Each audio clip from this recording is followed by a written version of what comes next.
জয়যাত্রার প্রতি সপ্তাহের অনুষ্ঠানে সকলকে স্বাগতম। আপনারা জানেন প্রতি সপ্তাহের শনিবারে আমরা দেশে কি ঘটছে এবং দেশে কি হচ্ছে তা নিয়ে আপনাদের মুখোমুখি হই। আমাদের একটা বিশেষ কারণে ৯টার যেই লাইভটা ছিল সেটা স্থানান্তরিত হয়েছে। আমাদের লাইভটা একটু দেরিতে হচ্ছে বিশেষ কারণে। কারণ আওয়ামী লীগের পেজ থেকে নেত্রীর লাইভ হবে ৯টায়। সে কারণে আমাদের লাইভটা একটু দেরিতে আমরা নিয়ে এসেছি। আপনারা জানেন যে দেশে একটা ঘটনা ঘটেছে যেটা নিয়ে অনেক হাকডাক ছিল। জুলাই ঘোষণাপত্র, জুলাই সনদ সেটা ঘটে গিয়েছে। জুলাই ঘোষণাপত্র যা দেখলাম আমরা সেখানে সত্যিকার অর্থে বাংলাদেশ নিয়ে একটা উপহাসের পরিস্থিতি তৈরি হয়েছে। বাংলাদেশের ইতিহাস নিয়ে, বাংলাদেশের অতীত, বর্তমান এবং ভবিষ্যৎ নিয়ে এক ধরনের উপহাস করার কার্যক্রম আমরা দেখতে পেয়েছি। স্টুডিওতে আমাদের সাথে এ বিষয়ে আলোচনা করার জন্য আছেন ডক্টর বিদিত দে। তিনি একাধারে শিক্ষাবিদ এবং রাজনৈতিক বিশ্লেষক। আছেন আব্দুল্লাহ আল নোমান শামীম, তিনি গণমাধ্যম ব্যক্তিত্ব এবং রাজনৈতিক কর্মী। আছেন এস এম ফাইয়াজ হোসেন, তিনি কলাম লেখক। আপনাদের তিনজনকে স্টুডিওতে স্বাগতম। বিপিন ভাইয়া, যেটা প্রথমেই বলছিলাম যে জুলাই ঘোষণাপত্র বাংলাদেশের অতীত, বর্তমান, ভবিষ্যৎ নিয়ে এক ধরনের উপহাসই আমরা দেখতে পেয়েছি। এই যে আমরা যেটা বলি অন্তর্বর্তীকালীন সরকার, যে সরকার সত্যিকার অর্থে অবৈধ, তারা বিভিন্ন ধরনের অনেক ধরনের ব্রেইন স্ট্রমিং করার পরে তারা একটা ঘোষণাপত্র নিয়ে এসেছে। এবং ইতিমধ্যে আমরা বাংলাদেশে গত ১ বছরে যা দেখেছি, যা হচ্ছে তা বাংলাদেশের ৫৪ বছরের ইতিহাসে এই ধরনের নৈরাজ্য আমরা কখনো দেখতে পাইনি। এই যে একটা অবস্থা বাংলাদেশে, এবং তিনি জুলাই ঘোষণাপত্রের ভিতরে একটা কাজ করেছেন, আমি যদি আপনাকে একটু পড়ে শোনাই যে শহীদদের কথা তিনি যখন বলতে গিয়েছেন তিনি কি ধরনের এক ধরনের সাম্প্রদায়িক আচরণ করেছেন, আমি সেটা আপনাকে একটু পড়ে শোনাচ্ছি। তিনি বলেছেন যে জুলাই গণ অভ্যুত্থানের স্মৃতি জাদুঘর পরিদর্শনকালে তিনি বলেন যে এখানে যে প্রতীকী সমাধি হচ্ছে, আমরা এটাকে জুলাই গণ অভ্যুত্থান কখনোই বলি না, এটা হচ্ছে জুলাই জুলুম, জুলাই এনার্কি, জুলাই ষড়যন্ত্র। সমাধির পাশে গত ১৬ বছরে ফ্যাসিবাদের নির্যাতনের শিকার সকল শহীদের নাম একটি নাম ফলকে উৎকীর্ণ থাকবে, পয়েন্ট টু বি নোটেড। পাশাপাশি ভিন্ন ধর্মাবলম্বীদের জন্য থাকবে একটি বিশেষ নাম ফলক। গত ১ বছরে সংখ্যালঘুদের উপরে যে নির্যাতন হয়েছে সেটাকে তারা বলছেন এটা রাজনৈতিক কারণে হয়েছে, এটা ধর্মীয় কারণে হয়নি। এই যে অবৈধ অন্তর্বর্তীকালীন সরকারের প্রত্যেকটা বিষয়ে বিভাজন তৈরি, আমার দেশের মানুষের যে পাশাপাশি থাকার প্রবণতা সেটাকে আহত করা এবং সেটাকে নষ্ট করে দেওয়ার যে প্রবণতা, এই যে ধর্মীয় সংখ্যালঘুদের উপর আক্রমণ, এই আক্রমণ কিন্তু গত বছর আগস্ট থেকেই আমরা দেখে আসছি। এই আক্রমণটা বিদিত ভাইয়া কেন? ধন্যবাদ লোচন। প্রথম কথা হচ্ছে যে আমি ওই প্রসঙ্গ দিয়ে শুরু করতে চাচ্ছি যে তত্ত্বাবধায়ক সরকারের প্রধান ডক্টর ইউনূস যে স্টেটমেন্টটি দিয়েছেন, সোশ্যাল মিডিয়াতে এসছে স্টেটমেন্টটি, এবং সেখানে তিনি বলেছেন ভিন্ন ধর্মাবলম্বী। সো এটি কিন্তু একটি বিভাজন সৃষ্টিকারী শব্দ, এবং যখন কিনা ওই পুরো স্টেটমেন্টে অন্য কোথাও মুসলিম বা ইসলাম ধর্মের কথা বলা নেই, শেষ সেন্টেন্সে এসে ভিন্ন ধর্মাবলম্বী বলার মানে হচ্ছে বাই ডিফল্ট বাংলাদেশে ইসলাম ব্যতি রেখে অন্য সকল ধর্ম হবে ভিন্ন, তার মানে তারা প্রান্তিক, তারা মার্জিনাল। তো তিনি বলতেই পারতেন অন্যান্য ধর্মাবলম্বী, কিন্তু ভিন্ন শব্দটির মধ্য দিয়ে বোঝায় যে বাংলাদেশের মূল স্রোত থেকে অমুসলিমদেরকে এবং ইসলাম ব্যতি রেখে অন্য ধর্মগুলোকে আলাদা করে দেওয়া হচ্ছে। তো এটি হচ্ছে একটি প্রচন্ড একটি আপত্তিকর বিষয়, এবং সরকার প্রধানের কাছ থেকে যখন এটি আসে তখন আমাদের অত্যন্ত উদ্বিগ্ন হবার কারণ রয়েছে। আর দ্বিতীয় বিষয় যেটি আপনি বলেছেন যে শহীদের নামের সাথে যারা কিনা অমুসলিম আছেন তাদের নাম থাকবে না, তার মানে হচ্ছে অমুসলিমদেরকে শহীদ শব্দটির সাথে সম্পৃক্ত করা যাবে না। আমরা জানি মুক্তিযুদ্ধে যারা শহীদ হয়েছিলেন, শহীদ বুদ্ধিজীবী থেকে শুরু করে গণহত্যায় যারা নিহত হয়েছিলেন, তাদেরকে আমরা সবাইকে ধর্ম বর্ণ নির্বিশেষে সবাইকে আমরা শহীদ বলি। কিন্তু এই জুলাই অ্যানার্কির জন্য যে সমস্ত অমুসলিমরা মারা গিয়েছেন তাদেরকে কিন্তু তারা শহীদ বলবেন না। তার মাধ্যমে তারা বোঝাতে চাইছেন যে এই ন্যারেটিভটা হবে মৌলবাদী সাম্প্রদায়িক গোষ্ঠীর হাতে তৈরি। এই ন্যারেটিভের মূলে থাকবে জামাত, হেফাজতের মতো উগ্র ধর্মান্ধ মৌলবাদী শক্তি, যারা মনে করে না যে অমুসলিমরা শহীদ হতে পারে। আমি বিশ্বাস করি বাংলাদেশের শতকরা ৯০-৯৫% লোক এখনো মনে করবে যে শহীদ শব্দটির সাথে সকলের সম্পৃক্ত থাকবে যদি সেই মৃত্যুটি যদি ঘটে একটি বিশেষ কারণে, যেভাবে আমরা দেখেছি ৭১-এর মুক্তিযুদ্ধের শহীদদের কথা। কিন্তু তারা কিন্তু জুলাই আন্দোলনটিকে পরিপূর্ণভাবে মৌলবাদী শক্তির হাতে নিয়ে যাচ্ছেন এবং সেভাবে এটির উপর ভিত্তি করে একটি ধর্মীয় উন্মাদনার ন্যারেটিভ তৈরি করার চেষ্টা করছেন। এখন আসছি হচ্ছে হলো গিয়ে যে কেন সেই জুলাই-অগাস্ট মাসে সাম্প্রদায়িক যে আঘাতগুলো হয়েছিল আমাদের সংখ্যালঘুদের উপরে। দেখুন লোচন, এটি কিন্তু নতুন কিছু না। ৭১-এও হয়েছে।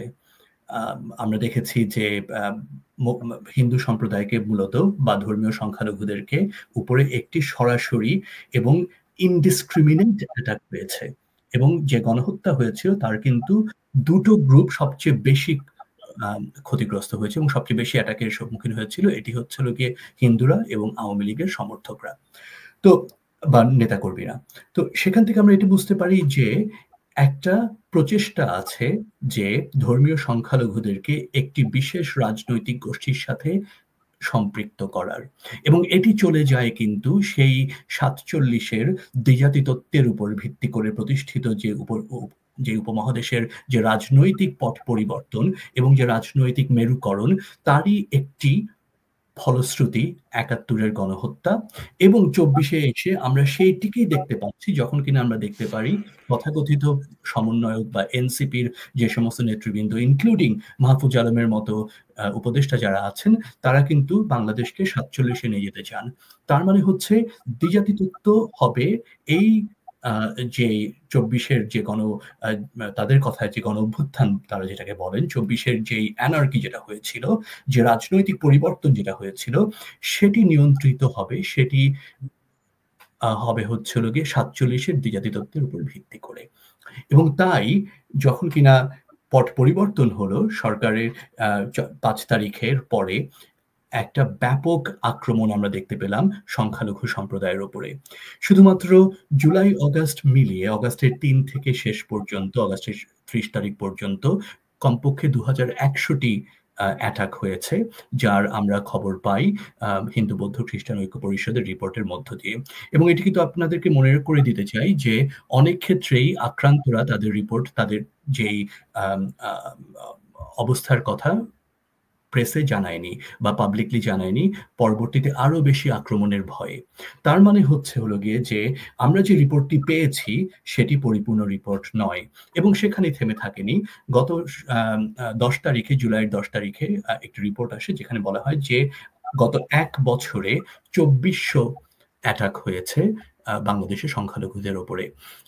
এখন এটা হচ্ছে হলো গিয়ে আমি যদি আরেকটু বিশ্লেষণ করি এখানে একটা ব্যাপার চলে আসে। দেখেন যে যদি আমরা ৩০-এর দশকে জার্মানিতে যাই, যখন তারা বলে যে ইহুদিরা আসলে সমস্ত রাজনৈতিক এবং অর্থনৈতিক কর্মকাণ্ডকে নিয়ন্ত্রণ করে, তাই ইহুদিদের উপর অত্যাচার করা, ইহুদিদেরকে আক্রমণ করা, ইহুদিদের ব্যবসা-বাণিজ্যকে ধ্বংস করা, তাদেরকে হত্যা করা, এই সবকিছু জায়েজ হবে। একইভাবে এই বর্তমান সরকার এবং তাদের যেই শক্তিগুলো আছে যাদেরকে সমর্থন করে যাচ্ছে, তারা একইভাবে সংখ্যালঘুদেরকে আওয়ামী লীগের সাথে সম্পৃক্ত করতে চেয়েছে বা করছে, কারণ যাতে করে তারা সংখ্যালঘুদের উপর আক্রমণ করতে পারে। আওয়ামী লীগের এক্সকিউজ ইউজ করে দেশের সংখ্যালঘুদেরকে নির্যাতন করতে পারে এবং এটি তারা করতে পারে প্রথমত হচ্ছে তারা এক ধরনের রাজনৈতিক ঘৃণা বিদ্বেষ জারি করা, যেটা আমি বলেছি ৪৭-এর দ্বিজাতি সাথে সম্পৃক্ত। দ্বিতীয় হচ্ছে সংখ্যালঘুদের তাদের জায়গা জমি থেকে উৎখাত করা, সংখ্যালঘুদেরকে বিপন্ন করা যাতে তাদের কোনো রাজনৈতিক ভয়েস না থাকে এবং সর্বোপরি বাংলাদেশে একটি সম্পূর্ণরূপে যে প্লুরালিস্টিক যে নেচার আছে বাংলাদেশের, অসাম্প্রদায়িক যে চরিত্র আছে সেটিকে সম্পূর্ণরূপে ধ্বংস করে দিয়ে তাদের মৌলবাদী রাজনীতিকে বাংলাদেশের উপর চাপিয়ে দিতে পারে। এটি হচ্ছে মোটামুটি কারণ। নোমান ভাইয়া, বিদিত ভাইয়া তো আপনার দেখেন তার আলোচনায় বললো কিভাবে সংখ্যালঘু নির্যাতন হয়েছে বা কেন হচ্ছে। আর আপনার কি মনে হচ্ছে যে এই জুলাই সনদ বলি, জুলাই ঘোষণা বলি, এটা কি আমাদের প্রচলিত যে কাঠামো, গণতান্ত্রিক কাঠামো, সেটার উপরে আঘাত করার জন্য এই আয়োজন? এবং এই ঘোষণাপত্র আপনি তো পড়েছেন, আপনি একজন রাজনৈতিক কর্মী, আপনার রাজনৈতিক বোঝাপড়া আমাদের অ্যাক্টিভিস্টদের থেকে আলাদা। আপনার কি মনে হয়েছে, এটার মধ্যে কি কোনো সারবত্তা আছে? এটা নিয়ে কি চিন্তিত হওয়ার মতন কিছু আছে? জুলাই ঘোষণাপত্র এবং জুলাই সনদ অবভিয়াসলি দুইটা আলাদা জিনিস। ৭১কে অস্বীকার করে বাংলাদেশের স্বাধীনতা, সার্বভৌমত্ব, নিজস্বতাকে ধ্বংস করে দেওয়ার জন্য এবং বাংলাদেশের অস্তিত্বকে চ্যালেঞ্জের মুখোমুখি করার জন্য এই জুলাই ঘোষণাপত্র বা জুলাই সনদ এবং জুলাই সনদ, যারাই যে কোনোভাবেই যে কোনো পর্যায় থেকে যে কোনো অবস্থান থেকে জুলাই ঘোষণাপত্র এবং জুলাই সনদের পক্ষে দাঁড়াবেন, তারা প্রত্যেকেই বাংলাদেশের বিরুদ্ধে দাঁড়াবেন, বাংলাদেশের অস্তিত্বের বিরুদ্ধে দাঁড়াবেন, সংবিধানের বিরুদ্ধে দাঁড়াবেন, বাংলাদেশের স্বাধীনতার বিরুদ্ধে দাঁড়াবেন।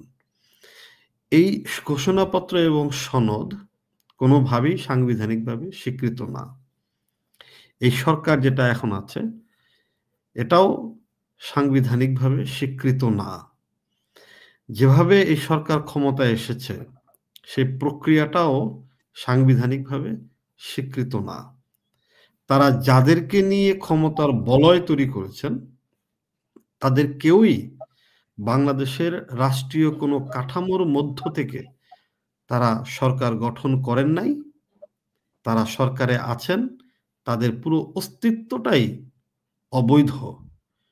শুধু তাই না, যে জুডিশিয়াল লেজিটিমেসির কথা ওনারা বলছেন বা বলার চেষ্টা করেন, এটা পরিষ্কার হয়েছে যে যে সময়ের কথা তারা বলছেন সেই সময়ে বাংলাদেশের অধিকাংশ বিচারপতি আর্মির তত্ত্বাবধানে ছিলেন।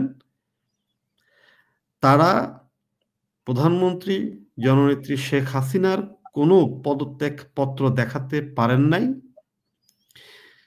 তারা জুডিশিয়ালের মাধ্যমে যে বেঞ্চের মাধ্যমে যে সরকারের বৈধতা আনার কথা বলছেন, তাদের সিগনেচার করা সর্বসম্মতিক্রমে তার কোনো সিগনেচার করা কোনো খসড়া বা তাদের কোনো প্রজ্ঞাপন তারা এখন পর্যন্ত দেখাতে পারেন নাই, দাখিল করতে পারেন নাই। পুরো জিনিসটাই একটি বায়বীয় ব্যাপার। আপনি খেয়াল করবেন জুলাই ঘোষণাপত্র এবং জুলাই সনদ, এই দুটো যখন তারা কথা বলে, যে সনদ নিয়ে তারা কথা বলে, সেখানে একটা জাতীয় ঐক্যমত্য কমিশন হয়েছে যাদের প্রত্যেকে বিদেশি এবং তাদেরও এই ধরনের সনদ লিখার নৈতিক কোনো যোগ্যতা নেই। তাদের এই জাতীয় সনদ প্রণয়নের কোনো সাংবিধানিক লেজিটিমেসি নেই।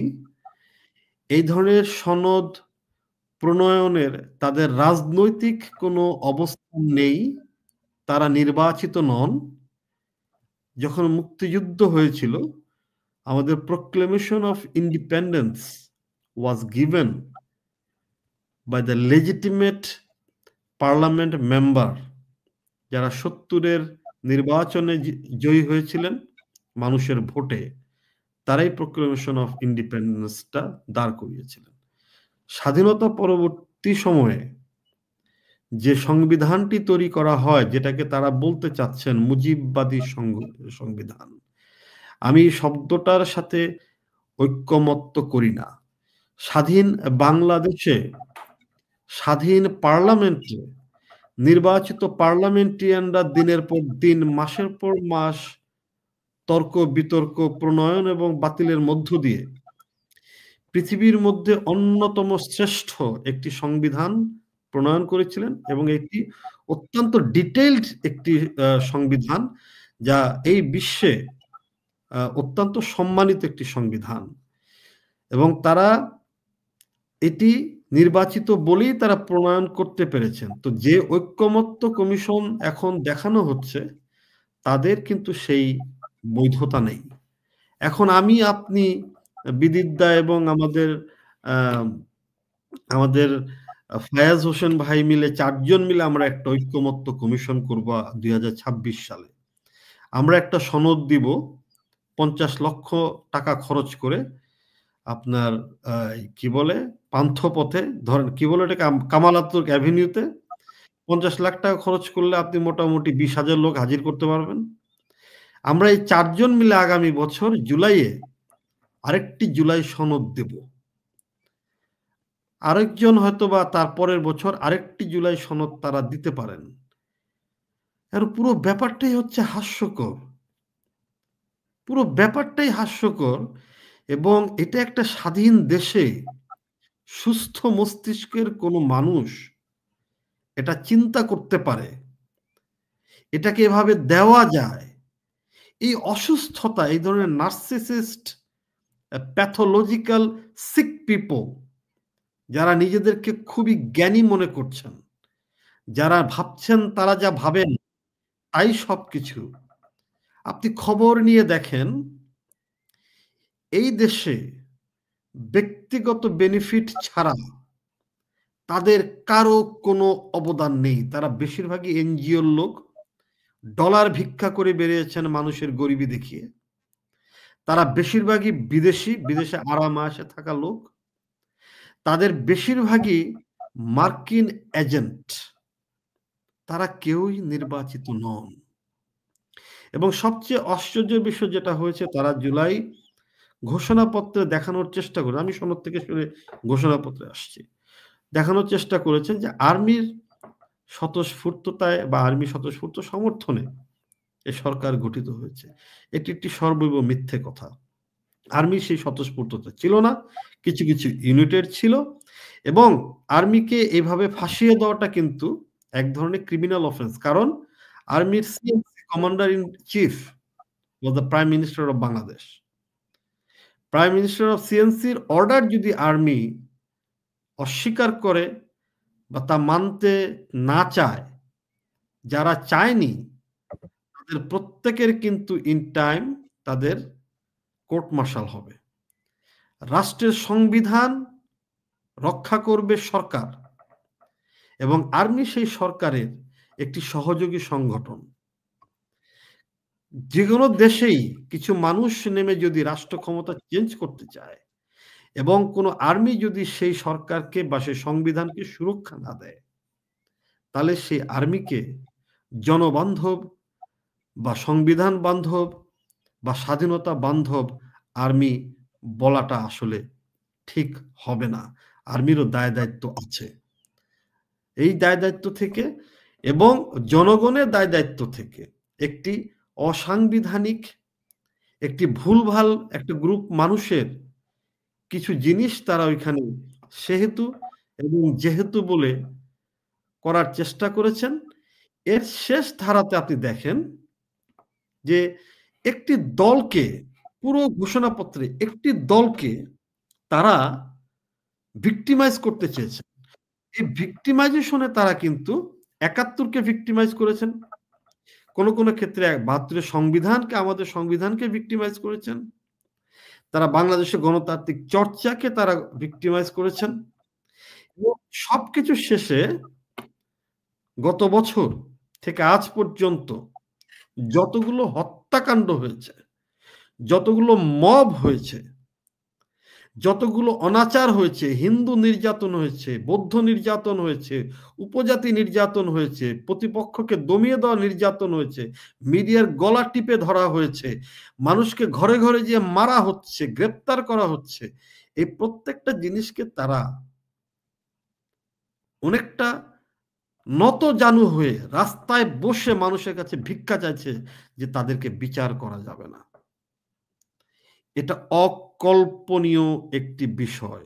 আপনি পুলিশের ৩,২০৮ জনকে হত্যার কথাটা বাদই রাখেন, বাদ রাখবেন কিভাবে? আপনি কোনো সরকারের বা কোনো আইন শৃঙ্খলার রক্ষাকারী বাহিনীকে আঘাত করে সেই আন্দোলনকে আপনি গণতান্ত্রিক আন্দোলন বলতে পারেন না। এবং যদি আপনি গণতান্ত্রিক নিয়ম নীতি রক্ষা না করে আপনি যদি ল এনফোর্সমেন্টকে আপনি আঘাত করেন, সেই প্রত্যাঘাতকে আপনি অত্যাচার বলতে পারেন না। আপনাকে এই জিনিসগুলা, যারা এসবের সাথে জড়িত তারাও জানে, এবং এই পুরো জুলাই সনদ এবং জুলাই ঘোষণাপত্রটা একটা টোটাল বুলক্স। এই প্রত্যেকটা জিনিসই চ্যালেঞ্জ হবে এবং এই প্রত্যেক জনের বিচারও এই দেশেই হবে।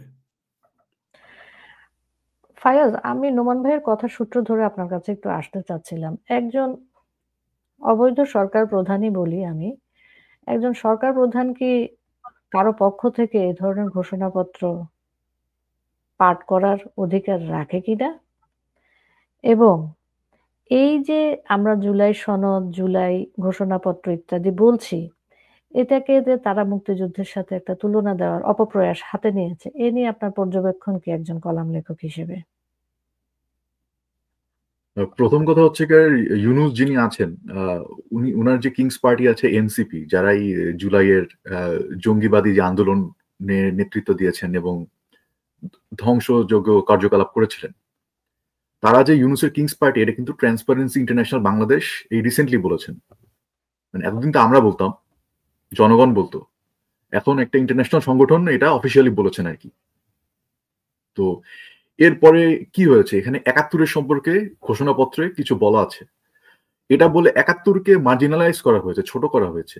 একদিকে তারা ৭১-এর আংশিক জিনিসটা বলেছে, আরেকদিকে তারা জামায়াত ইসলামীর রিপ্রেজেন্টেটিভকে ঘোষণাপত্র উত্থাপন করার সময় স্টেজে রেখেছেন। মানে হাস্যকর জিনিসপত্র হচ্ছে বাংলাদেশে। মানে কোনো শৃঙ্খলা নেই, কোনো আদর্শ নেই, কোনো ফিলোসফি নেই। আপনি যদি দেখেন যে এই ঘোষণাপত্রের ফিলোসফিটা কি, আপনি একটা জিনিসই দেখবেন, যেটা হচ্ছে যে ওখানকার কিছু রাজনৈতিক দল আছে, কিছু এবিসিডি পার্টি, তারা একসাথে মিলে আর কি একটা নিজেদের সমঝোতা, নিজেদের সোশ্যাল কন্ট্রাক্ট, এটা এবং পিঠ বাঁচানোর যে রাজনীতি, যেটা ভবিষ্যতে তারা কোনো আশ্রয় পায় কোনো কোনো তফসিলের দ্বারা, এটাই তাদের চেষ্টা। এবং তারা কিন্তু প্রথমে চেষ্টা করেছিল, ওই যে জামাত এবং এনসিপি, তারা আপ্রাণ চেষ্টা করেছিল যে এটাকে সাংবিধানিকভাবে এটা করার জন্য। কিন্তু পরে তারা দেখেছেন যে এটা সম্ভব না, তাদের মধ্যেও অনেক বিরোধিতা, অনেক সমস্যা। এটা ডিসেম্বরে হওয়ার কথা ছিল এবং পরবর্তীতে সম্প্রসারিত হতে হতে এখন গিয়ে পৌঁছালো জিনিসটা। এখন এটা সাধারণ একটা তাফসিল হিসাবে গণ্য করা হবে এবং এটার আহামরি বা কোনোই ভিত্তি নেই আমি মনে করি। একটা নোমান ভাই যে কথাটা বললেন যে সুপ্রিম কোর্টের রেফারেন্সের কথা ওইখানে উল্লেখ আছে, ওইটাও তখন আবার যে জাস্টিসরা ছিলেন তখন তারা ছিলেন হচ্ছে আর্মির হেফাজতে। তারা নিজেরাই হেফাজতে থেকে তারা কিভাবে এটার রেফারেন্সে তারা সাইন করেন বা তারও কোনো প্রমাণ উত্থাপন করা কিন্তু ওইভাবে আমাদের কাছে হয়নি। আর সেনাবাহিনীর সুপ্রিম কমান্ডার কিন্তু এখনো মাননীয় প্রধানমন্ত্রী শেখ হাসিনা। তো এটাও একটা বিবেচনা করার মতো বিষয়।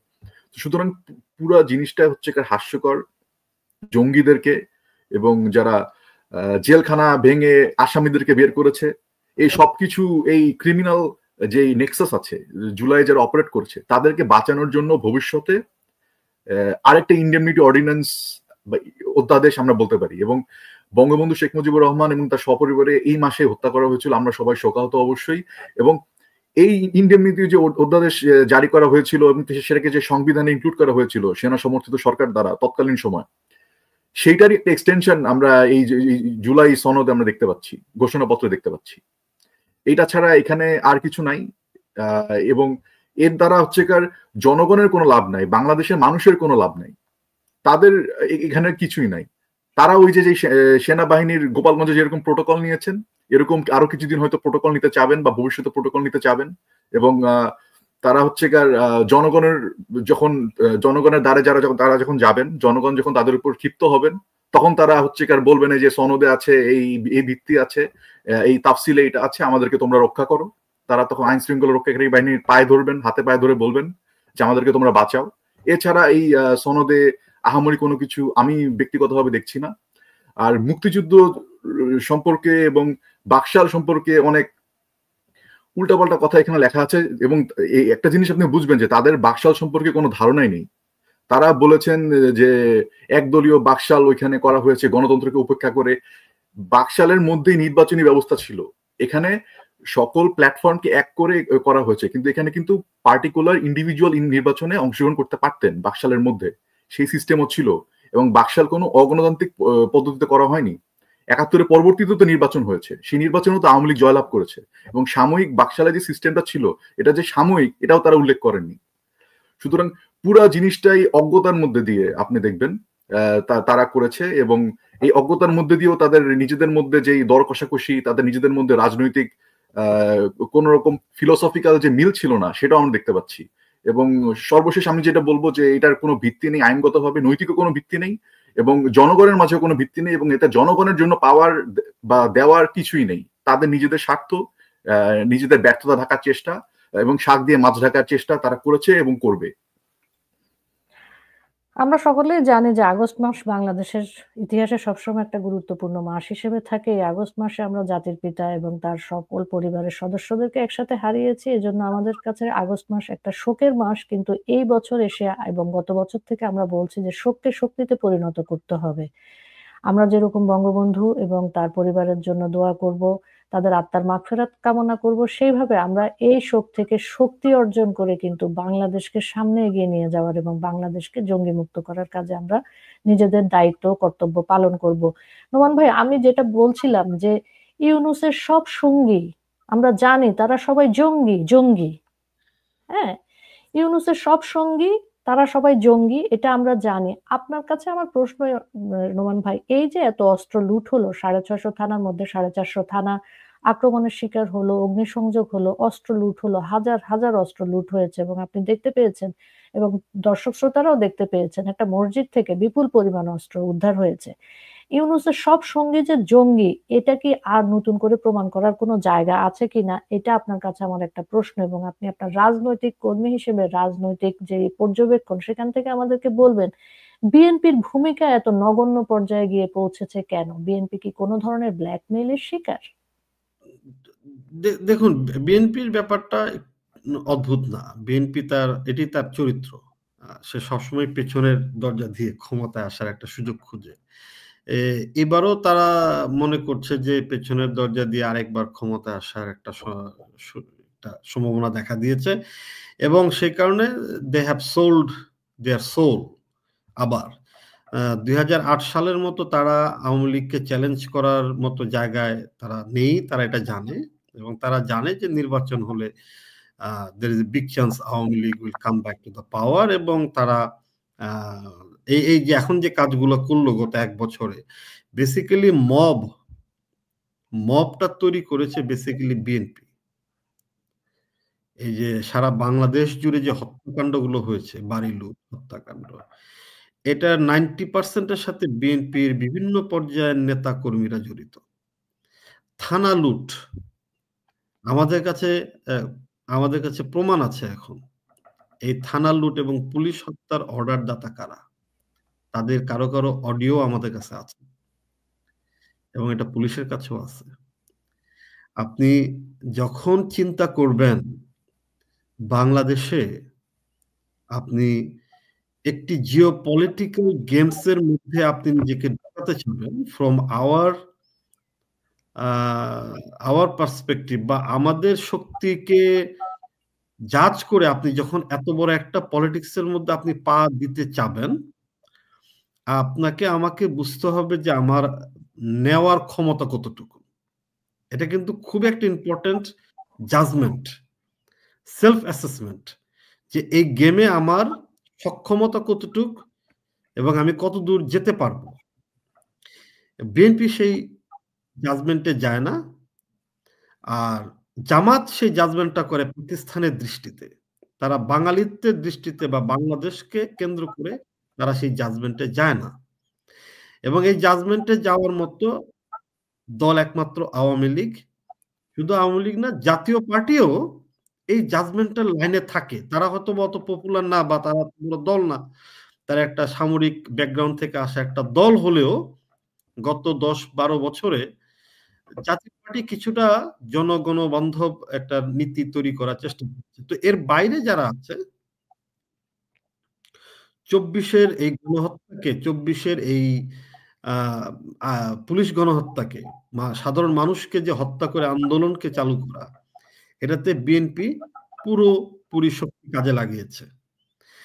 জামাত এবং শিবিরের পলিটিক্সটা আমরা জানি, এটা আপনিও জানেন, আমরা এখানে যারা আছি প্রত্যেকে জানি, তাদের আসলে ক্ষমতায় যাওয়ার সক্ষমতা নাই, এবং বর্তমানে ঢাকা বিশ্ববিদ্যালয়ে যা হচ্ছে এটা কিন্তু একটা picture what will happen in future. তারা ঢাকা বিশ্ববিদ্যালয়ের এই ক্ষমতাকে কিন্তু তারা ছাড়বে না।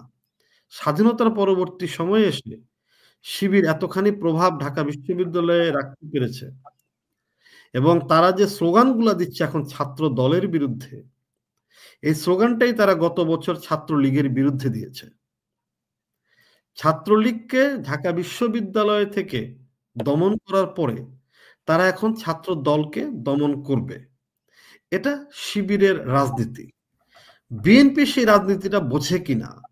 বোঝে, কিন্তু বিএনপি নিজেও দুইটা গ্রুপে বিভক্ত, একটা মুক্তিযোদ্ধাপন্থী আর একটা তারেকপন্থী। তারেকপন্থী যারা আছে তারা মোটামুটি টেম্পো স্ট্যান্ড দখল, মার্ডার, জমি দখল, এই ঘাট দখল, মাছের ঘের দখল, একে মারো অকে ধরো রক কাটো, এসবের সাথে তারা জড়িত হয়ে গেছে। আর মুক্তিযোদ্ধাপন্থী যারা আছে তারা নেগোসিয়েশনের টেবিলে এই জিনিসটাকে খেলার চেষ্টা করছে এবং সেখানেও তারা পাত্তা পাচ্ছে না, কারণ তারা জানে যে এগুলো আসলে ধোপে টিকবে না। আওয়ামী লীগ যদি ক্ষমতায় আসে এগুলো প্রত্যেকটার বিচার হবে। যে কোনো সাংবিধানিক সরকার আসলেই এই জিনিসগুলোকে জাস্টিফাই তারা করতে পারবে না। তো সেই গেমটার জন্য তারা কি করেছে? তারা প্রথমে জামাতকে কাজে লাগিয়েছে গত 4-5 বছর ধরে। আবরার হত্যাকাণ্ড যেটা, আবরার হত্যাকাণ্ডটা দেখেন বুয়েটের, যারা হত্যাকারী তাদের 20 জনের কিন্তু ফাঁসির আদেশ হয়েছে আওয়ামী লীগের আমলে। এখান থেকে 7 জন পালিয়ে গেছে, বাকিরা জেলে ছিলেন এবং একজনের যাবজ্জীবন এবং 20 জনের তাদের ফাঁসির আদেশ হয়েছে। আপনি অবাক হয়ে ভাবেন আবরার কে? ছাত্রলীগ কিন্তু বলেছিল প্রথমে আবরার শিবির করতো, তারা কিন্তু অস্বীকার করছে আবরার শিবির করতো না। যারা হত্যা করেছে তাদের প্রধান কৌশলী আদালতে ছিল কে? শিশির মনির, অ্যাডভোকেট শিশির মনির। শিশির মনির শিবিরের সাবেক সভাপতি। আপনি চিন্তা করেন, তারা বলছে আবরারকে হত্যা করা অবভিয়াসলি অন্যায়, একটা অন্যায় কাজ, কিন্তু যারা হত্যা করেছে তাদের পক্ষে লড়াই করেছে শিবিরের সভাপতি। এবং 5ই আগস্টের পরে যারা জেলে ছিল তারা কিন্তু এখন আর দেশে নাই। 5ই আগস্টের পরের দিন 6 তারিখে তাদেরকে জেল থেকে বের করা হয় এবং তাদেরকে দেশের বাইরে পাঠিয়ে দেওয়া হয়েছে। আপনি আবু সাইদের হত্যাকাণ্ডে আসেন, ইট ওয়াজ প্ল্যান্ড মার্ডার। তাদের লাশের দরকার ছিল। প্রথম শহীদ কিন্তু আমাদের ছাত্রলীগের ঢাকা কলেজের সামনে, তো ওই লাশটা তাদের গুড এনাফ ছিল না, ওটা ছাত্রলীগের লাশ। তারা চাচ্ছিল এন্টি ছাত্রলীগের কারো লাশ। Abu Sayeed was the perfect combination. আপনারা তাকে বা আমরা তাকে গাঁজাখোর বলি বা যাই বলি, হি ওয়াজ এ লাইভ পারসন, হি ওয়াজ শট। কিন্তু শটে মারা যান নাই। আপনার যে গানটা ইউজ করা হয়, যে পুলিশ যেটা কি ছোড়রা গুলি করে বা তারা যে গুলিটা ইউজ করে, এটা আসলে চামড়া ভেদ করে, এখানে মৃত্যুর কোনো সম্ভাবনা নাই।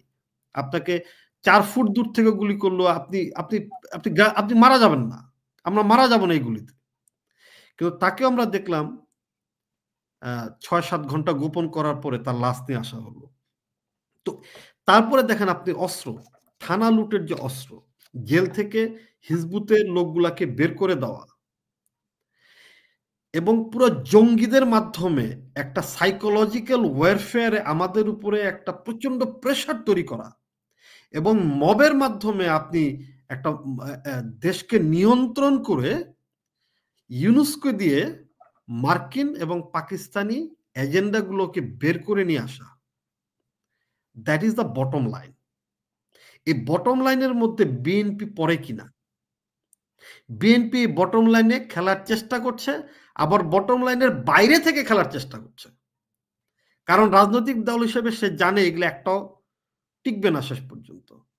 এবং এখানে আসছে এক্সিট পয়েন্ট। ইউনুস কোথা থেকে এক্সিট পয়েন্ট? আপনি জানেন, কয়েকদিন আগে আমরা খবরটা পেয়েছি,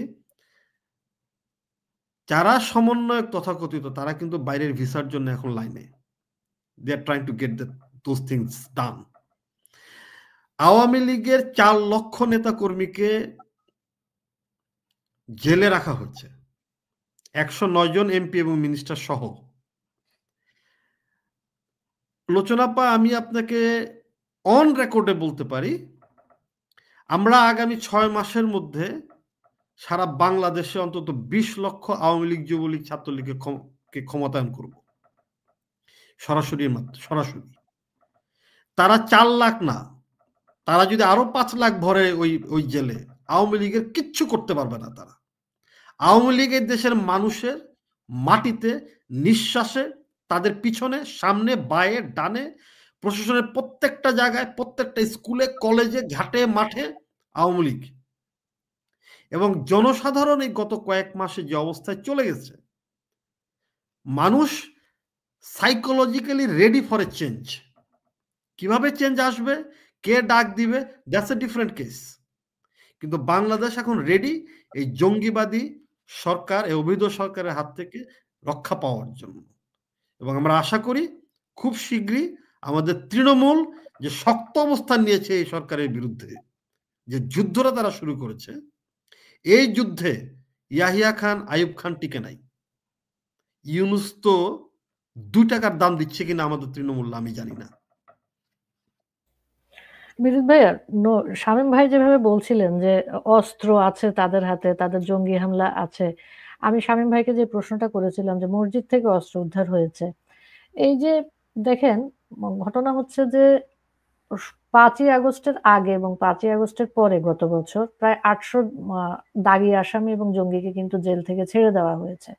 তো ইউনূসের সব সঙ্গে যে জঙ্গি, এই বিষয়ে তো আমাদের কোনো সন্দেহ নেই। এত কিছুর পরেও আমি যে প্রশ্নটা নোমান ভাইকে করেছি, আপনাকেও করছি, যে বিএনপি এত কিছু বুঝে দেখে শুনেও কি কারণে খুব খুশি খুশি হয়ে তারা এই জিনিসের সাথে একাত্মতা বোধ করছে এবং তারা খুব উচ্ছ্বসিত, এর পিছনে সমীকরণ কি? কিন্তু আমরা প্রথম অবস্থায় কিন্তু দেখেছি যে মির্জা ফখরুল ইসলাম আলমগীর, রুহুল কবির রিজভী, তারপর সালাউদ্দিন আহমেদেরা যখন 72-এর সংবিধান বাতিলের হুমকি ধামকি শুরু হয়েছিল তখন কিন্তু তারা খুব প্রতিবাদ করেছিলেন। এখন কিন্তু সেই ধরনের ভয়েসটা আর শুনতে পাওয়া যাচ্ছে না। এর পিছনে সমীকরণ কি বিদিতদা? বিএনপিকে আমি মনে করি যে বিএনপির মাল্টিপল প্রবলেমস আছে। আমি এটা অগাস্টে গত বছর বলেছি, অগাস্ট থেকে আজ পর্যন্ত, এবং আই স্ট্যান্ড গ্রাউন্ড যে অগাস্টের পরে কিন্তু আওয়ামী লীগ এক্সিস্টেন্সিয়াল ক্রাইসিসে যায়নি, এক্সিস্টেন্সিয়াল ক্রাইসিসে গেছে বিএনপি। কারণ বিএনপির যে রাজনৈতিক যে দর্শন রয়েছে, সেই রাজনৈতিক দর্শন সেটি হচ্ছে ভারত বিরোধিতা, আওয়ামী বিরোধিতা, এক ধরনের ক্যামোফ্লেজড ইসলামিস্ট, মৌলবাদী বা সাম্প্রদায়িক একটা প্রকাশ, কিন্তু একই সাথে কিছুটা মডারেট ভার্সন।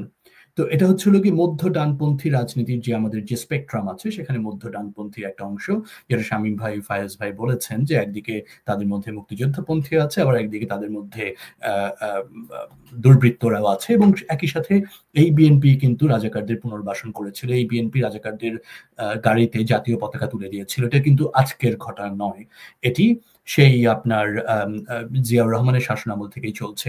91-এর নির্বাচনের আগে খালেদা জিয়া বলেছিলেন যে আপনারা যদি আওয়ামী লীগকে ভোট দেন তাহলে মসজিদে মন্দিরের ঘন্টা বাজবে এবং সকল মহিলাকে শাখা সিঁদুর পড়তে হবে। তো এটা তো একটা সাম্প্রদায়িক রাজনীতি। বিএনপি তো সেই সাম্প্রদায়িক রাজনীতিকে লালন করেছে, কিন্তু উপরে একটা মডারেট একটা আঙ্গিকে তাদের নিজেদেরকে প্রকাশ করেছে। তো এখন যেটা হচ্ছে, জামাত কিন্তু বাংলাদেশের ফার রাইট যে অংশটা সেটা নিয়ে আছে, এবং জামাত ইতিমধ্যেই তাদের অভিলাষ ব্যক্ত করে দিয়েছে যে তারা they want to lead Islamist parties, এবং হেফাজত তাদেরকে সেই সমর্থন দিচ্ছে। সো ওই জায়গাটা ব্লক হয়ে গেছে। আর এনসিপি কে জামাত ইউজ করছে যে একটা মডারেট পার্টি হিসেবে, সেন্টার রাইট পার্টি হিসেবে প্রেজেন্ট করার। তার মানে যতদিন যাবে এনসিপি বিএনপির অংশ থেকে আস্তে আস্তে করে সমর্থন নিবে, এবং যখন সমস্যা হবে এনসিপি আবার জামাতের মধ্যে বিলুপ্ত হয়ে যাবে। এনসিপির জন্য উইন উইন সিচুয়েশন। এখন দেখুন যে বিএনপির ইন্টেলিজেন্সে কি হচ্ছে। এটা কিন্তু এরশাদ যখন ক্ষমতায় এসেছিল 1982 সালে একই কাজ করেছিল। এরশাদ সমস্ত বিএনপি পন্থী বুদ্ধিজীবীদেরকে ক্ষমতায়িত করেছে। সমস্ত বুদ্ধিজীবী যারা কিনা বিএনপি পন্থী ছিল, সরকারি বেসরকারি আমলা ছিল, তাদেরকে এরশাদ বেনিফিশিয়ারি করেছে। এবং সেই সময় বিএনপি একই রকম এক্সিস্টেন্সিয়াল ক্রাইসিসে ছিল, যে জাতীয় পার্টি বিএনপির রাজনৈতিক জায়গাটাকে দখল করার চেষ্টা করছিল। আপনি যদি দেখেন যে উপদেষ্টা মণ্ডলীর মধ্যে একটা বড় সংখ্যক লোক আছেন যারা বিএনপি রাজনীতির সাথে প্রত্যক্ষ বা পরোক্ষভাবে জড়িত। আপনি যদি দেখেন যে ইউনিভার্সিটিগুলোতে যেখানে টিচারদেরকে প্রমোশন দেওয়া হচ্ছে, যেই কোর্টগুলোতে যেখানে আছে, প্রত্যেকটা পেশাজীবী সংগঠনে বিএনপি পন্থীদের কিন্তু ক্ষমতায়ন হচ্ছে। তার মানে হচ্ছে এই যে যারা ক্ষমতায়িত হচ্ছেন তারা কিন্তু এই সরকারের প্রতি লয়াল থাকবেন। তাদের কিন্তু আর কোনো ইন্টারেস্ট নেই যে আজকে একটা বিএনপি গভর্নমেন্ট আসবে কি না আসবে, নির্বাচন হবে কি না হবে, কারণ তারা অলরেডি বেনিফিটেড হয়েছেন। এটা হচ্ছে একটা গ্রুপ। আরেকটা গ্রুপ যেটা শামীম ভাই বললেন, যারা কিনা টেম্পু স্ট্যান্ড, লঞ্চ ঘাট থেকে শুরু করে বাস স্ট্যান্ড সবকিছু দখল করছে, গ্রাসরুট লেভেলের বিএনপি, যারা হচ্ছে অ্যাবসলিউটলি গুন্ডা পান্ডা বদমাস, তারা কিন্তু তাদের আখের গোছাচ্ছে। তো বিএনপি যদি আজকে একটা আন্দোলন করতে যায়, লোক পাবে কি করে? কারণ এরা তো সবাই তো বেনিফিটেড। তারা এখন অগাস্ট মাসের পর থেকে they are completely indulged into this criminal activities, এবং তাদের রাজনৈতিক বা আন্দোলন করার কোনো রকম মোটিভেশন নেই। তাহলে বিএনপি এখন, যেটা আমরা সোজা বাংলায় বলি, মাইনকা চিপা, তারা ডানেও যেতে পারছে না, বামেও যেতে পারছে না। তারা নির্বাচনের জন্য একদিন বলে, পরের দিন আবার না অসুবিধা নেই। তারা একবার বলে জুলাই ঘোষণার বিরুদ্ধে, পরের দিন আবার বলে যে না আমরা এই সরকারকে সমর্থন দেবো। একবার বলে এই সরকারকে অবশ্যই মানতে হবে, নির্বাচন দিতে হবে, আবার বলে না ফেব্রুয়ারি মার্চে দিলেও কোনো সমস্যা নেই। তো তাদের যে এই যে ফ্লিপ ফ্লপিং হচ্ছে, এটার মেইন কারণ দে আর সাফারিং ফ্রম পলিটিক্যাল একটা আইডেন্টিটি ক্রাইসিস, এবং তারা বুঝতে পারছে তাদের সমস্যা। তার উপরে যেটা হচ্ছে, আমরা মনে করি, আমরা সবাই জানি তারেক রহমানের রাজনৈতিক এবং ব্যক্তিগত চরিত্র। তারেক রহমান যে একটা নিপাট দুর্নীতিবাজ লোক, এটা আমরা 2001 থেকে 6 দেখেছি। তার এটুকু পর্যন্ত ডুবে আছেন বিভিন্ন রকম চাঁদাবাজি এবং এটসেট্রা এটসেট্রা বিভিন্ন দুর্নীতির কার্যক্রমের মধ্য দিয়ে। তো যে কারণে বলা হয়, যখন কিনা ইউনূস সাহেব লন্ডনে এসেছিলেন, সেখানে কি কোনো ব্যক্তিগত কোনো ডিলিং হয়েছে কিনা আমরা সেটা জানি না। তারেক রহমানের কে নিয়ে আমাদের এত সন্দেহ আছে, এবং জনগণ তারেক রহমানকে দুপয়সাও বিশ্বাস করে না। জেনজি যারা কিনা এই তথাকথিত আন্দোলন লিড করেছিল, তারাই তাকে মিস্টার 10% বলে সোশ্যাল মিডিয়াতে অনেক রকম মিম ছড়াচ্ছে। এবং এটাকে আবার ফখরুল ইসলাম সাহেব, যিনি কিনা চখা রাজাকারের ছেলে, তিনি বলেছেন যে এটা হচ্ছিল গিয়ে মিডিয়া ট্রায়াল হচ্ছে তারেক সাহেবের। কিন্তু আমরা তো জানি সত্যি কথা, হাওয়া ভবন একসময় বাংলাদেশের দুর্নীতির কেন্দ্রবিন্দু ছিল। সেই তারেক রহমান যখন রাজনৈতিক নেতৃত্বে আছে বিএনপির, সেখানে বিএনপির যদি কোনো ডিসিশন হয়, সেই ডিসিশনে যে অর্থ সম্পত্তি সহ ব্যক্তিগত ইন্টারেস্টের কোনো ট্রেড হবে না, এটা কিন্তু আমরা হলফ করে বলতে পারি না। তো তাই সবকিছু মিলে আমার কাছে মনে হচ্ছে যে বিএনপির grassroot level is compromised, BNP intelligentsia is compromised, BNP leadership is severely can potentially be compromised. তো তারপরে আপনি বিএনপির কাছ থেকে আর কি চাইতে পারেন? ধন্যবাদ। ফায়াজ, আমি বিদ্যুৎদের কথা ধরে একটু আসছি, যে উনি বললেন যে ঢাকা ইউনিভার্সিটিতে ছেলেমেয়েরা দেখা যাচ্ছে যে স্লোগান দিচ্ছে। এই যে স্লোগান, এই স্লোগানগুলো মুখে তোলা যায় না, সত্যিকার অর্থে কিছু কিছু স্লোগান এগুলো মুখে উচ্চারণ করা যায় না, একেবারে উচ্চারণ অযোগ্য কিছু কিছু কথা। এই যে আমাদের জেনারেশন বাই জেনারেশন আমাদের ভাষা, আমাদের শিক্ষা, আমাদের আইডেন্টিটি সব নষ্ট করে দেওয়া হয়েছে, এই যে দানব একটা তৈরি হয়েছে, এই যে ইউনূস জঙ্গি যদি চলেও যায়, এই লিগেসি কি সত্যিকার অর্থে শেষ হবে? আপনার কি মনে হয় যে এই অন্ধকার শেষ হবে? আপনি কি অন্ধকারের শেষে কোনো আলো দেখতে পান? দেখেন, এই যে জুলাইয়ের তথাকথিত গণ অভ্যুত্থান তারা যেটা বলে, এটা করে যেটা হয়েছে, বাংলাদেশের সন্ত্রাস, নৈরাজ্য, মব যে লেভেলে গেছে, আমি মনে করি না যে যদি কোনো সরকারের সদিচ্ছাও থাকে তারা এটা নিয়ন্ত্রণ করতে পারবে ওই অর্থে। মানে পলিটিক্যাল কালচারটা তরুণ সমাজের স্বপ্ন থেকে শুরু করে তাদের বাস্তবিক যেই চাওয়া পাওয়া যেটা আছে বাংলাদেশের প্রেক্ষাপটে, সবকিছু ধ্বংস চুরমার করেছে যে জুলাই। এখন একটা তরুণ কি করবে, বাংলাদেশ নিয়ে সে কি ভাববে, কি চিন্তা করবে?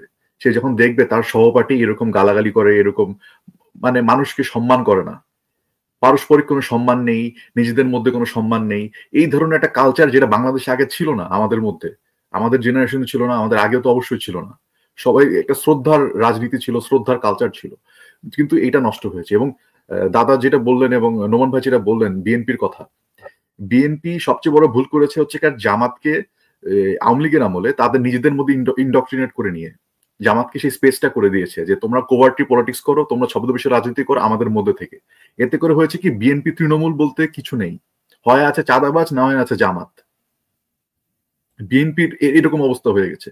বিএনপির নিজেদের মধ্যেই এখন যদি তৃণমূলে বিএনপি ডাক দেয়, দেখবেন বিএনপি নিজেদের লোকই সেই আজহারির ওয়াজ শুনে, সেই ওই হামজার ওয়াজ শুনে, এই ধরনের অবস্থা হয়ে গেছে বিএনপিতে। তো তাদের কোনো সদিচ্ছা আছে বলে আমি মনে করি না। এবং তরুণদের জন্য এটা চ্যালেঞ্জ যে আপনারা যেটা দেখছেন যে বাংলাদেশের কালচার ধ্বংস করা হচ্ছে, রাজনীতি বাদে দিলাম, বাংলাদেশের সমাজকে দূষিত করা হচ্ছে। মানে এই ধরনের কালচার, এই ধরনের সমাজ আপনারা তো টিকতে পারবেনই না। আপনাদের পরবর্তী জেনারেশনও তো একদিন দুনিয়াতে আসবে, বাংলাদেশে আসবে, তারাও এইভাবে এই ধরনের কালচারে কিভাবে বড় হবে? তো এই ধরনের কালচার থেকে বেঁচে ফিরতে হলে একটা গণতান্ত্রিক পদ্ধতিতে যেতে হবে, একটা সঠিক মূল্যায়নে রাষ্ট্র গঠিত করতে হবে। এবং আপনাদের যে জুলাইটা যে ভুল ছিল, এটা আপনারা এখন নিশ্চয়ই বুঝেছেন যে ওইটার কারণে এই ক্ষতিগুলো হচ্ছে বাংলাদেশের। সুতরাং আপনারা আবার নিজেদেরকে পুনর্জীবিত করেন, এগুলো থেকে বেরিয়ে এসে এই জুলাইকে বাদ দিয়ে নতুন বাংলাদেশ না চিন্তা করে ৭১-এর বাংলাদেশে ফিরে যেতে হবে। যেই অস্তিত্বের বাংলাদেশ যেটা আমাদেরকে ধারণ করতে হবে, যেটা আমরা ধারণ করেছি বলেই আমরা ৭১-এর সংগ্রাম থেকে এই বাংলাদেশ পেয়েছি। সেই বাংলাদেশে ফেরত গিয়ে আমাদের সে আগের সুরাজনীতি, সে আগের সুশাসনে আমাদের গেলে তাইলে বাংলাদেশের তারুণ্যের ভবিষ্যৎ ঠিক থাকবে, জনগণের ভবিষ্যৎ ঠিক থাকবে এবং মানব কল্যাণমুখী রাজনীতি আমরা তখন এই বাংলাদেশে দেখতে পাবো। নোমান ভাইয়া, আমরা তো অনেক কিছু আলোচনা করলাম যে জুলাই সনদ, জুলাই ঘোষণাপত্র, তাদের এনার্কি, তাদের এই যে জঙ্গিবাদ, ইউনূস যে জঙ্গি, সে যে সব জঙ্গিদেরকে সাথে নিয়ে তার একটা মব কালচার দেশে তৈরি করেছে, একটা মবক্রেসি চলছে, মবতন্ত্র চলছে, জঙ্গিরাজ ইউনূস এসব করছে। আমরা সব সময় প্রত্যেক অনুষ্ঠানে বলে থাকি যে একজন রাজনৈতিক কর্মীর দৃষ্টিভঙ্গিতে আপনার কি মনে হয়, কি কি কাজ করলে এই মুহূর্তে তৃণমূল মানুষের সাথে সংযুক্ত হতে পারবে এবং আমরা সত্যিকার অর্থে বাংলাদেশকে ফিরে পাবো? তৃণমূলের সাথে আওয়ামী লীগের যোগাযোগ এখন খুব ভালো। বেসিক্যালি আমরা তো আপা বলি, আমাদের প্রধানমন্ত্রী জননেত্রী শেখ হাসিনা প্রতিনিয়ত উনি প্রত্যেকটা উপজেলা, ইভেন উনি উপজেলা ওয়ার্ড পর্যন্ত গেছেন এবং কর্মীদের সাথে অনেকেই প্রথমে একটু সমালোচনা করছিল যে, কিন্তু আমার কাছে মনে হয়েছে যে তৃণমূল বলেন বা বাংলাদেশের মানুষ বলেন, তারা আওয়ামী লীগের অন্যান্য নেতৃবৃন্দের থেকে তারা জননেত্রী শেখ হাসিনার উপরে বেশি আস্থা রাখেন, তাকে বেশি মানেন, তার কথাটা শোনেন। হ্যাঁ, তো আপা কিন্তু দেখেন এই বয়সে প্রতিদিন ৩টা-৪টা করে মিটিংয়ে যাচ্ছেন, সারা বাংলাদেশ জুড়ে উনি মিটিং করতেছেন এবং এটা কিন্তু তৃণমূলকে প্রচন্ড রকম উজ্জীবিত করেছে যে তারা আপার সাথে কথা বলছে, সরাসরি ডিকটেশন গুলো নিচ্ছে। আমাদের যে কথাটা এখানে ফায়েজ ভাই এবং বিদিতা বললেন যে দেখেন বাংলাদেশে পলিটিক্যাল পার্টি কিন্তু দুইটাই, আওয়ামী লীগ এবং বিএনপি। বিএনপির যে অবস্থাটা হয়েছে, চাঁদাবাজি বলেন বা জঙ্গিবাদের সাথে মিশ্রণ করে বলেন, এটা ছাড়া তাদের উপায় ছিল না। তারা আসলে তৃণমূলের যে পলিটিক্সটা, মানুষের সাথে মিশে ম্যানিফেস্টো তৈরি করা, মানুষের নীতি আদর্শগুলাকে নিয়ে এসে পলিসিতে ঢুকানো এবং এই পলিসিগুলা নিয়ে নির্বাচনে যাওয়া, পলিসিগুলা নিয়ে মানুষের কাছে যাওয়া, এই কাজটা কিন্তু তারা করে না। আওয়ামী লীগ একমাত্র রাজনৈতিক দল প্রত্যেকটা নির্বাচনের আগে তারা ম্যানিফেস্টো দেয় যে আগামী 5 বছরে তারা কি করবে, আগামী 25 বছরে তারা কি করবে। ইভেন আওয়ামী লীগের 100 বছরের ম্যানিফেস্টো আছে। তো এই কাজটা কিন্তু কঠিন। এখানে কিছু লোককে বসতে হবে, জনগণের কাছে যাইতে হবে, ডাটা কালেকশন করতে হবে। এই কষ্টের কাজটা তারা করবে না। তারা করলো কি, তারা সেই জামাত জঙ্গিবাদের কাছে নত স্বীকার করলো যে তোমরা আমাদেরকে ক্ষমতায় এনে দাও। এবং যেহেতু জামাত জঙ্গিবাদকে বাংলাদেশে কন্ট্রোল করে কে? জামাত ইসলামী এবং অধুনা হিজু, এবং তাদের কাছে তারা তাদের আত্মা বিক্রি করলো, আমাদেরকে ক্ষমতা এনে। তো তার পরিচিতি, তার তো প্ল্যান আমরা পরিণতিতে এখন দেখছি যে ঢাকা বিশ্ববিদ্যালয়ে বলেন বা সারা বাংলাদেশে বলেন যে ছাত্র দলের মতো একটা দল যারা পুলিশ প্রোটেকশন পাচ্ছে তারাই দাঁড়াতে পারছে না এইসব ছেলেমেয়েদের কাছে। এই যে ছেলেমেয়েগুলা যাদের অস্তিত্ব নাই বাংলাদেশে আমাদের সম্মিলিত শক্তির কাছে, তাদের কাছে কিন্তু ছাত্রদল এরা দাঁড়াতে পারছে না। আপনি দেখেন আওয়ামী লীগের কার্যক্রম নিষিদ্ধ করা হয়েছে। আমি যদি প্রশ্ন করি ভাই যে আপনি ব্যালট পেপারে নৌকা রাখবেন কি রাখবেন না, আমাকে বলেন। না, আপনি নৌকা রাখবেন না। তাহলে বাংলাদেশের এই যে 40% আওয়ামী লীগের বা 37% আওয়ামী লীগের এবং এর মধ্যে আরো 20% ফ্লোটিং ভোটার, আপনি তো তাদের অধিকারকে ক্ষুণ্ণ করছেন ভাই। আপনি তো তাদেরকে অ্যাকোমোডেট করতে পারছেন না এই নির্বাচনে, যদি নির্বাচন হয়, তথাকথিত নির্বাচন হয়। হ্যাঁ, তাহলে আপনি এটাকে কিভাবে ইনক্লুসিভ নির্বাচনটা বলবেন? মানুষ এটা মানবে কেন? বিএনপি এই জায়গাটা হচ্ছে বড় সমস্যা। বিএনপি ক্ষমতায় আসতে চাচ্ছে এবং তাদের সেই জায়গাটা নাই ক্ষমতায় আসার।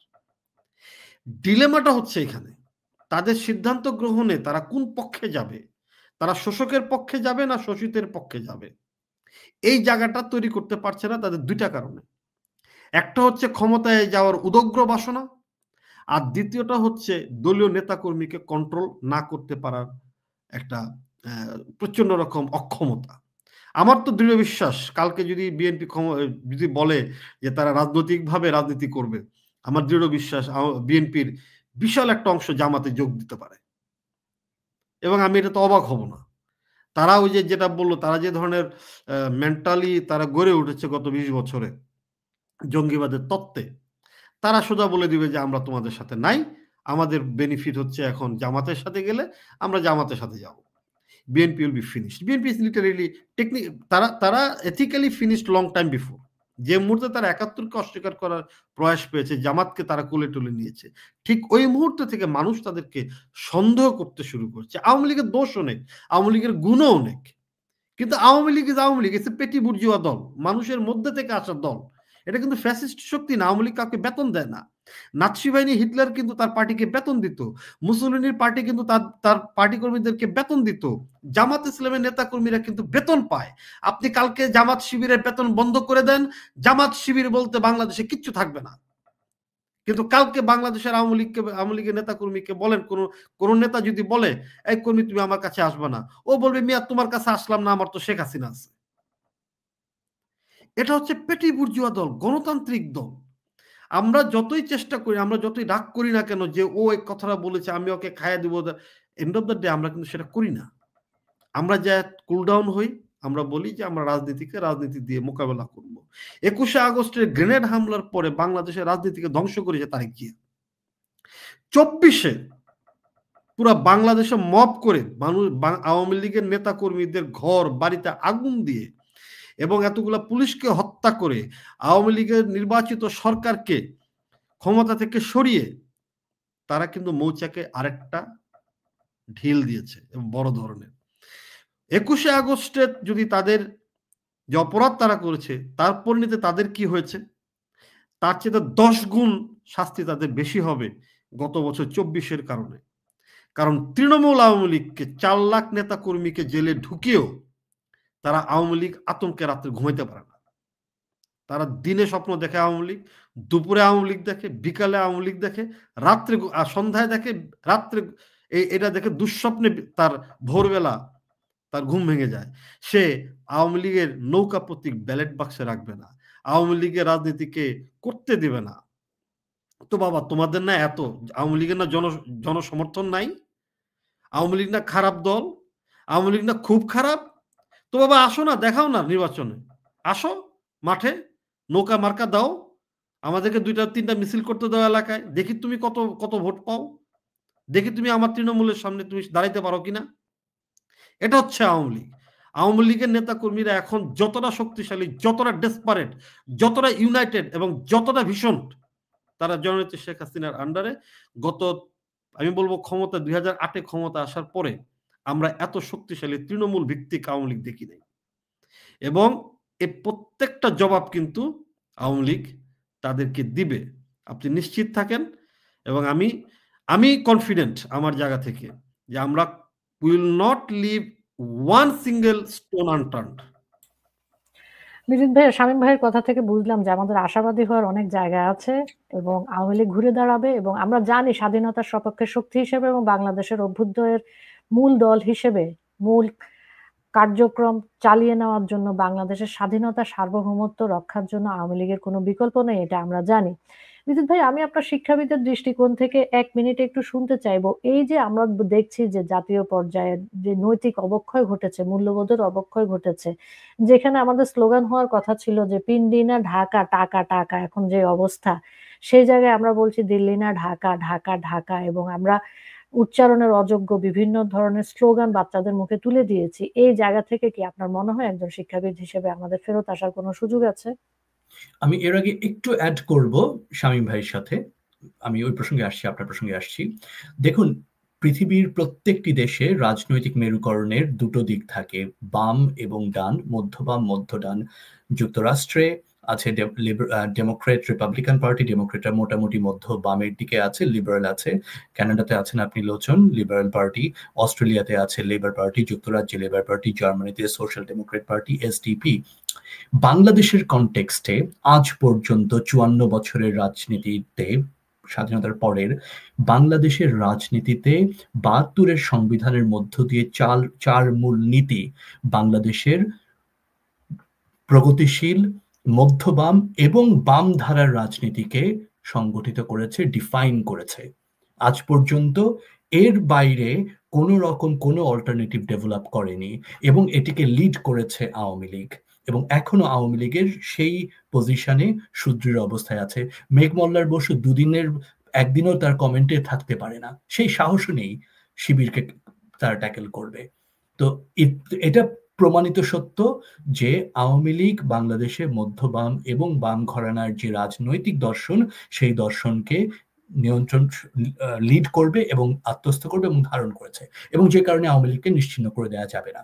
আচ্ছা, এবার আসছি আপনার, খুব কুইকলি আমি বলছি, যতই দিন যাচ্ছে দেশের মানুষের কাছে স্পষ্ট হচ্ছে যে জুলাই অগাস্ট ছিল দেশের মানুষের প্রতি সবচেয়ে বড় প্রতারণা। It was a scam, it was the biggest scam to happen in the history of Bangladesh. এবং কেন এটা বলছি, এটা এখন বোঝা যাচ্ছে। প্রত্যেকে যারা কিনা ওই জুলাই আগস্টের আন্দোলনের সাথে নেতৃত্ব দিয়েছে, সম্পৃক্ত ছিল, সবার চরিত্র আজকে প্রমাণিত হচ্ছে। তারা হচ্ছিল গিয়ে উগ্র ধর্মান্ধ, অথবা তারা হচ্ছে চাঁদাবাজ, অথবা তারা হচ্ছিল গিয়ে জঙ্গি। এবং তারা যে ধরনের স্লোগান আপনি বললেন, সেই স্লোগানগুলো প্রমাণ করে যে তাদের নৈতিকতা কত নিকৃষ্ট, কত জঘন্য। এবং এই গোষ্ঠীকে আমরা যদি বাংলাদেশের শিক্ষাঙ্গনে যদি এদেরকে রাখি, তাহলে ভবিষ্যতে একের পর এক আমাদের শিক্ষা ব্যবস্থার যেই অর্জনগুলো আছে সব ধ্বংস হবে। সামাজিকভাবে আমরা ব্যাপকভাবে ক্ষতিগ্রস্ত হব, এবং এর পরিণতি পুরো পরবর্তী প্রজন্মকে এর পরিণতি বহন করতে হবে। ধন্যবাদ। আমি যে বিদিতার সাথে একটু অ্যাড করতে চাই, এটা একটু বলা দরকার। আপনি দেখেন ঢাকা ইউনিভার্সিটিতে ডাকসুর ইলেকশন নিয়ে কথাবার্তা শুরু হয়েছে, হ্যাঁ। তো ঢাকা ইউনিভার্সিটিতে এখন ছাত্র দলকে তারা রাজনীতি করতে দেবে না, কিন্তু আজকে ছাত্র শিবিরের একটা লাইন পড়লাম, তারা বলছে যে আমাদের জনকল্যাণমূলক কিছু কাজ আছে, এর বাইরে আমরা কোনো রাজনীতি করি না। তাদের কিন্তু ঢাকা ইউনিভার্সিটির একটি কমিটিও আছে, যার ছুপা ছাত্রলীগ, যাকে আমরা বলি গুপ্ত ছাত্রলীগের ভিতরে থাকা শিবির কর্মী তাদের প্রেসিডেন্ট হচ্ছেন। তো তাদের কিন্তু ফুল কমিটি আছে ঢাকা ইউনিভার্সিটিতে, হ্যাঁ। তো আপনি ছাত্রলীগকে রাজনীতি করতে দেবেন না, আপনি ছাত্র দলকে রাজনীতি করতে দেবেন না, আপনি উমামাকে দিয়ে স্লোগান দেওয়াবেন, আপনি তাদেরকে হল থেকে বের করে দেবেন। উমামা ঘোষণা দিয়েছে সে রাজনীতি করবে। তা আমার তো এখানে পরিষ্কার যে মাঠে কেউ থাকতে পারবে না, আমি নির্বাচন করব একা। তো বাবা, বিএনপি আওয়ামী লীগ কি দোষ করলো? তো তুমি তো ফ্যাসিস্ট কম না, তুমি তো আরেক ফ্যাসিস্ট। যদি তুমি বলে থাকো যে আওয়ামী লীগ তো নির্বাচন দিয়েছে, তুমি নির্বাচনে আসো না, সেটা তোমার সমস্যা। তুমি যে এখন ঢাকা ইউনিভার্সিটির রাজনীতিতে তুমি ইলেকশন করো, তুমি ডাকো না ছাত্রলীগকে, ডাকো না ছাত্র দলকে, যে আসো দেখি তোমরা জনপ্রিয় না আমি জনপ্রিয়। তাহলে না বুঝলাম যে তুমি প্রপার গণতান্ত্রিক রাজনীতি করতে চাচ্ছ। কিন্তু তুমি যা করছো সেটা তো ফ্যাসিজমের চূড়ান্ত পন্থা। আর লাস্টলি নন ডিসক্লোজেবল এগ্রিমেন্ট যেটা সাইন হয়েছে যুক্তরাষ্ট্রের সাথে, আমাদের এখন সেদিকে নজর দেওয়া উচিত। ইট হ্যাজ সোল্ড বাংলাদেশের ব্যাপক ক্ষতি করা হবে শুধু এই চুক্তিটা দিয়ে। আমরা যদি এখনই সজাগ না হই, মানুষ যদি এখনই কথা না বলে, আর কথা বলার কেউ সুযোগ পাবে না। কিন্তু এখনই সময় জেগে ওঠার। আমরা অনুষ্ঠানের একদম শেষ দিকে স্টুডিওতে যারা ছিলেন, ফায়াজ, শামীম ভাই এবং বিদিত ভাই, আপনাদের সকলকে ধন্যবাদ। দর্শক শ্রোতারা যারা আমাদের সাথে এতক্ষণ ছিলেন, ধৈর্য ধরে অনেক কথা শুনেছেন, তাদের সকলকে ধন্যবাদ। আমাদের সাথে আপনাদের আবার হয়তো দেখা হবে পরবর্তী সপ্তাহে। আমরা শুধু একটা কথাই বলতে চাই যে আমাদের দেশ বীরের দেশ, বীরের যে অশ্রুধারা, যে রক্ত, সেটা সত্যিকার অর্থে আমরা বৃথা যেতে দিব না।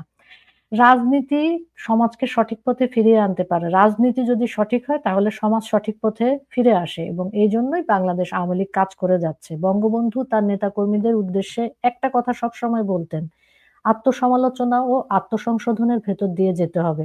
রাত্রির তপস্যা শেষে আলোকিত দিন আসবেই। আমরা বিশ্বাস করি, আমরা এখনো জানি যে আওয়ামী লীগ সেই আত্মসমালোচনা ও আত্মসংশোধনের মধ্য দিয়ে যাচ্ছে, এবং আওয়ামী লীগের সকল নেতাকর্মী, বাংলাদেশের পক্ষে যেসব মানুষ আছে তারা আওয়ামী লীগের সাথে আছে, এবং বাংলাদেশকে তারা এই দানবের হাত থেকে, এই পিশাচের হাত থেকে, এই জঙ্গি ইউনূসের হাত থেকে অবশ্যই মুক্ত করে ছাড়বে। এই আগস্ট মাস আমাদের শক্তিতে পরিণত হোক, আমাদের শোকের মাস আমাদের শক্তিতে পরিণত হোক। সে পর্যন্ত জয় বাংলা। আবার দেখা হবে। শুভরাত্রি। শুভরাত্রি।